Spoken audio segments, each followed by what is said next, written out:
নমস্কার বন্ধুরা, সোনার রান্নাঘরে তোমাদের স্বাগতম।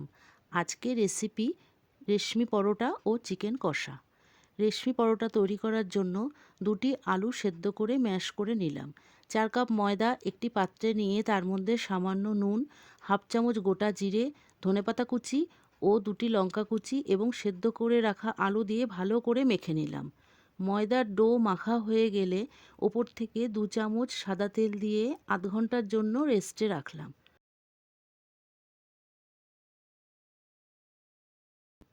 অপরদিকে অন্য একটি পাত্রে 1 কিলো চিকেন ভালো করে ধুয়ে নিয়ে তার মধ্যে সর্ষের তেল, স্বাদমতো নুন, হলুদ, জিরে গুঁড়ো, 1 চামচ আদা কাঁচা লঙ্কা বাটা, 1 চামচ 2 চামচ পেঁয়াজ বাটা, 1 চামচ রসুন বাটা দিয়ে ম্যারিনেট করে রাখলাম।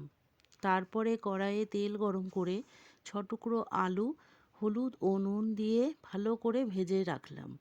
এবার জিরে ও তেজপাতা ফোড়ন দিয়ে পেঁয়াজ ভেজে নিলাম। তারপরে ম্যারিনেট করে রাখা চিকেন দিয়ে কিছুক্ষণ ভাজা ভাজা করে কেটে রাখা টমেটো ও কাশ্মীরি লঙ্কার গুঁড়ো দিয়ে দিলাম। এবার চিকেন কষালাম। চিকেন কষানো হয়ে গেলে ভেজে রাখা আলু দিয়ে পরিমাণ মতো গরম জল দিলাম। চিকেন সেদ্ধ হয়ে গেলে গরম মশলা গুঁড়ো দিয়ে নামিয়ে ফেললাম। তৈরি হয়ে গেল চিকেন কষা। এবার পরোটা তৈরি করে নেব। ময়দার ডো থেকে আমি 10টা লেচি করে নিয়েছি।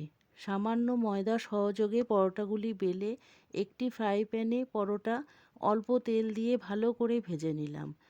পরোটাগুলি খুব নরম হয়েছে। তৈরি হয়ে গেল আমার রেশমি পরোটা ও চিকেন কষা। তোমাদের এই রেসিপিটি যদি ভালো লাগে তাহলে প্লিজ একটি লাইক ও সাবস্ক্রাইব করে দিও। তোমাদের একটি লাইক ও সাবস্ক্রাইব আমাকে এগিয়ে যাওয়ার পথে অনেক উৎসাহিত করবে। ধন্যবাদ বন্ধুরা।